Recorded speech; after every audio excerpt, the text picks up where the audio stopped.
Can I move on? It always amazes me how you guys are all wired after lunch, and then you're just like quiet. It's cool. I'm happy with it, but it's interesting. All right, here we go. So let me just talk about something real quick. We're going to look at these two things today. The roots of something. It's the solutions of a polynomial equations. It's like solving for x when y equals 0. From here on out in high school, you'll see it in math, you'll see it in physics. It's kind of cool. Okay? I'll get to that. It's on the back side. We'll talk about it. So first of all, I really want you to think about this right here. See? I wrote think about this. So 2 times 0 equals 0. Yeah, that's true, right? 2 times 0 equals 0. And the 2 is a factor, and the 0 is a factor, correct? You get that? All right, likewise, if I flip the order, 0 times 2 also equals 0, correct? You say, yeah, where are you going with this? Well, there's a point. For any product to equal 0, product is multiply, one or the other factor has to have a value of 0, correct? If it's going to multiply together and equal 0, one of the factors has to be 0, or the other. Do you understand that? Okay? Because we're going to take it a little further. All right, so solve the equation. You need to find both x values that will make the multiplication equal to 0. So what I'm saying here is, remember, this is a factor because it's being multiplied by something. A factor times a factor that equals 0. I got to find out what x values will make this multiplication equal 0. That means that either this factor has a value of 0 or that factor has to have a value of 0, correct? Do you get that? I haven't told you how yet, but it's pretty easy once you think about it. Okay, if I want this factor to be 0, what value of x would I use? Just think about it. No, what would x have to be for this factor right here to be 0? 5, correct? What would this have to be for this factor to be 0? 1. Okay, so, and if you can't figure that out in your head, you can set each of the factors equal to 0 and solve for x. Plus 5, x equals 5. Plus 1, x equals 1. Now let me prove to you that it's true. Let's take x equals 5 and plug it into both the places where x is. Let's try it. I'm going to say, okay, I have 5 minus 5 times 5 minus 1. Does that equal 0? 0 times 4 equals 0. True? Okay, that one works. 5 is one of my solutions. So I'm going to circle that. 5 is definitely one of my solutions. Now let's see if 1 works as well. So I'm going to plug 1 in where both the places where x is. Negative 4 times 0 equals 0. Is that true? Yes. So that means that both 5 and 1 are the solutions. That means that this parabola hits the x-axis at 5 and 1. That's what it means. Okay? You don't need to know that yet, but it's coming. All right, let's do another one. Can you see in your head this factor, either this factor has a value of 0 or this factor has a value of 0. So what would make this factor 0? Yeah, it's just the opposite. X equals negative 3. Or x would have to be what? What would make this factor 0? 5. So you can write it like this. But if you cannot remember, you can just set each factor equal to 0 and solve for x. X equals negative 3.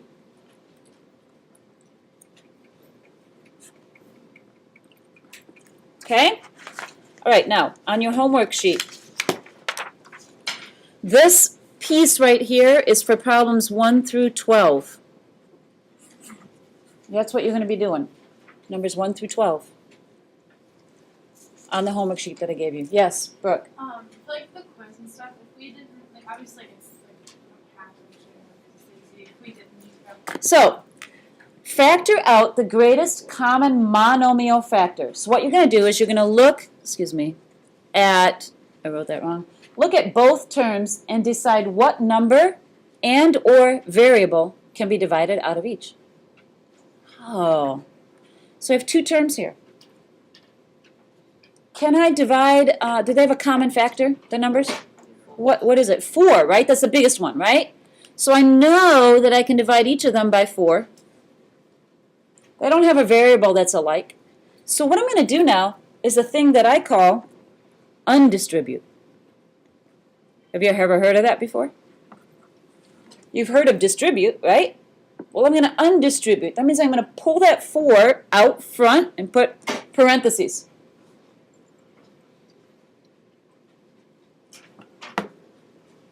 Then I look at the first term and I say, okay, I'm going to do 8 divided by 4. What is 8 divided by 4?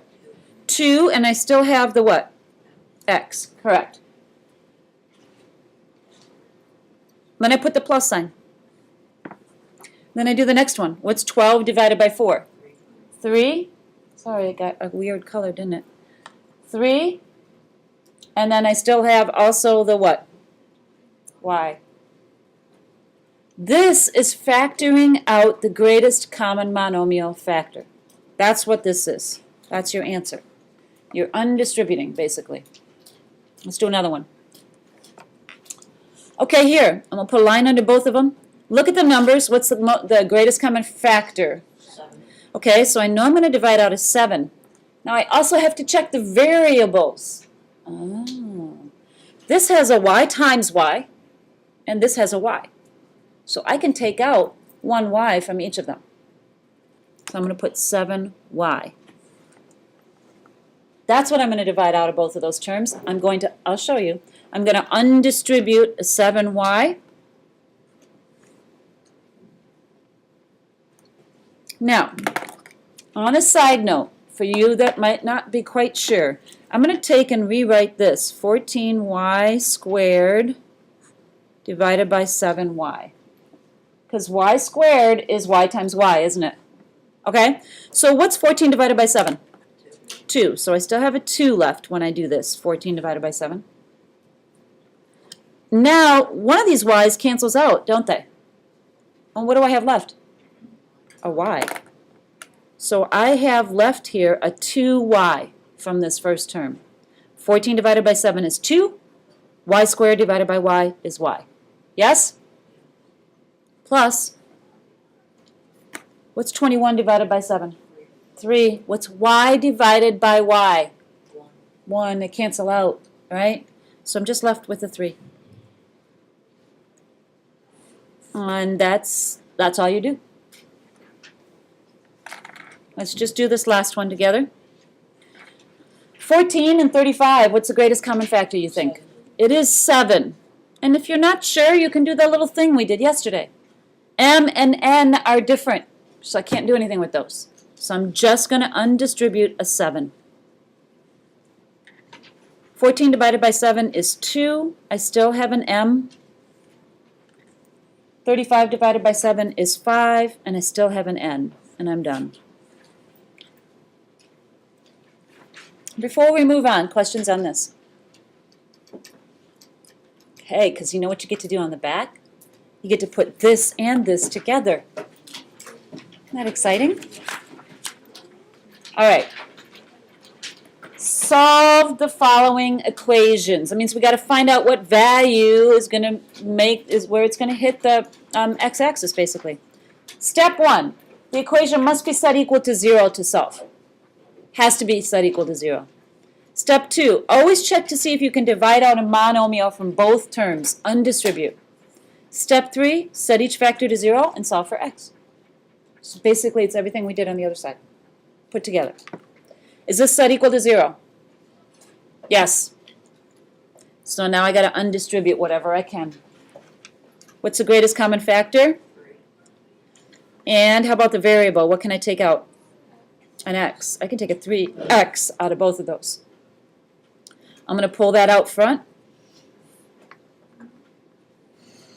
3 divided by 3 is 1. X squared divided by x is left with a what? Just an x. Do you get that? 3 divided by 3 is 1. X squared divided by x is just x. Plus 18 divided by 3 is what? 6. X divided by x, they just cancel each other out. Equals 0. Now this is where it's a little bit, you kind of want to take, shortcuts, but you got to be careful because this is also a factor. It's part of the multiplication. So you have to set 3x equal to 0 and x plus 6 equal to 0 to see what values of x will make those two factors equal 0. Because either this has to be 0 or that has to be 0 for it to multiply together to be 0. So when I divide by 3, what happens here? X equals what? 0. That's one of my answers. What's going to make this equal 0? Yeah, when I subtract 6. So x equals negative 6. There's my answers. Those are my solutions. That's solving. Okay? This is a whole back page, by the way. The whole back page is like this. Okay, let's look at these. There's no numbers in common, but I can divide out a what from each term? I could divide, yeah, a 1, or we could just say a. You can write 1a. Doesn't matter. So I'm going to undistribute an a. A squared divided by a, I'm left with just an a.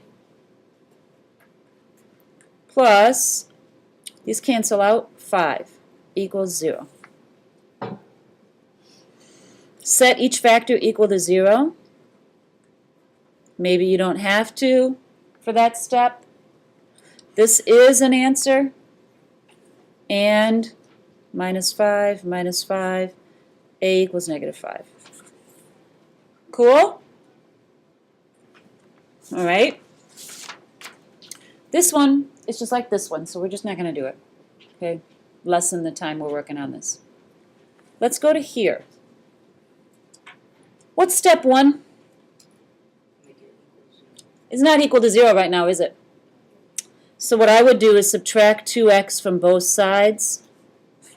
What happens then is you just write 4x squared minus 2x. You can't actually subtract them because they're not alike. And then this equals 0. Now you do step 2. You factor out whatever is common. What's the number that's common? 2. And I can take out an x as well, can I?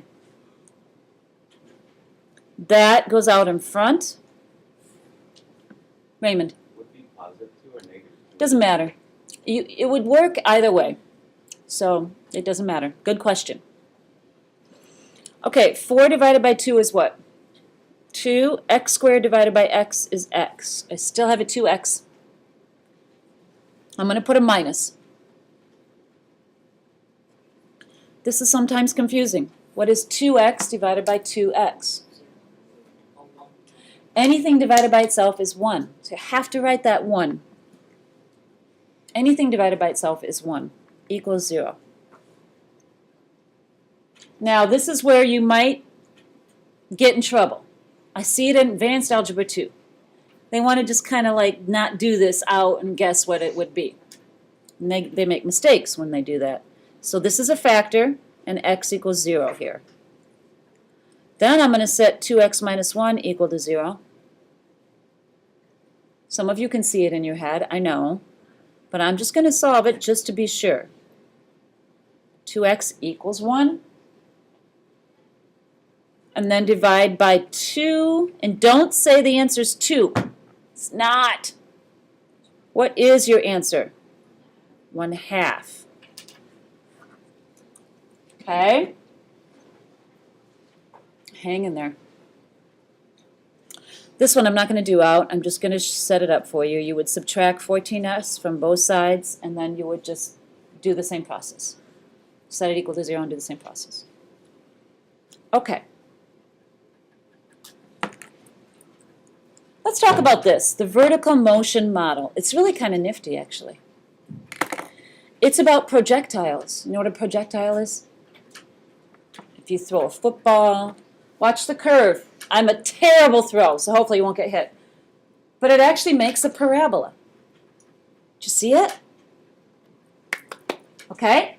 This model can be used for any parabola to figure out how long it's in flight, or at a certain point how long it's in flight, where the ending height was, where the starting height was. It's really cool. And you're going to see a lot of it throughout your whole math career. So let's talk about what each piece means. H is your ending height. That's where my marker landed. T is the time in flight or free fall. Could also be free fall, and I'll tell you how. V is the initial velocity. So, when I throw a marker, I'm putting force behind it, aren't I? When I throw a football or a ball, I'm putting force behind it. The initial force when it leaves my hand, that's what the initial velocity is. Or when a rocket shoots something out or whatever. Now, you could have something on top of a building, and there could all of a sudden be no force and just a balance thing that causes it to fall, and there's no initial velocity. It just fell. There was nothing that pushed it.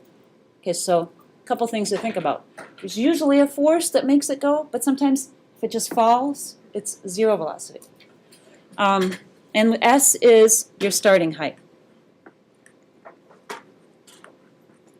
So wherever that ball or the marker left my hand, what is that starting height? That's what it is. A dolphin jumped out of the water with an initial velocity of 32 feet per second. What variable is that? V. I'm going to write V right here. That's my V. After how many seconds did the dolphin enter the water? So I'm trying to find T. Trying to find time. So I'm going to write down my equation.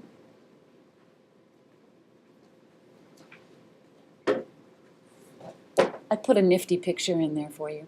Your friends on the other team don't have a nifty dolphin picture in their notes. Just saying. Okay? So anyway, dolphin leaves the water. We're going to say the water here is 0. Because we want to know after how many seconds it is before that dolphin lands in the water again. So my starting height is 0, and my ending height is 0. So I'm going to fill in what I know. My ending height is 0 when he hits the water again, or she. What's my V? Because they gave it to me. It's 32. I don't know T, that's what I got to find. Plus a 0 starting height, starting at the same place, okay? Oh, look at this. This kind of looks like what we were doing, correct? So, the 0 here is irrelevant. It's set equal to 0. What's step 2? Chuck? Divide by 16. Yeah, you can divide by positive 16 or negative. I sometimes like to get rid of the negatives. So I'm going to divide by negative 16 because that's a factor of both of them. And what else? T. T.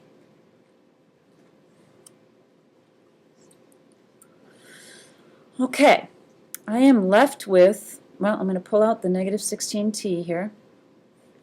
I'm left with just t for the first term and negative 2. You see that? Then I set each factor equal to 0. To find out, yes. How is it negative 16 when it be 1 if you're doing negative 16 divided by? This is what I pulled out. Remember, this comes out front. Remember, that's your undistribute part. And then I did that's t and that's negative 2. Okay. Okay, now what's this going to equal? This is going to equal 0 seconds. What? Is a dolphin going to be in flight for 0 seconds? No. Let's see what happens here. This is going to equal 2 seconds. This one makes sense. This one does not. Sometimes you'll have, in a story problem situation, you'll have an extraneous solution. So 2 seconds. Pretty nifty, huh? See, there is application to all.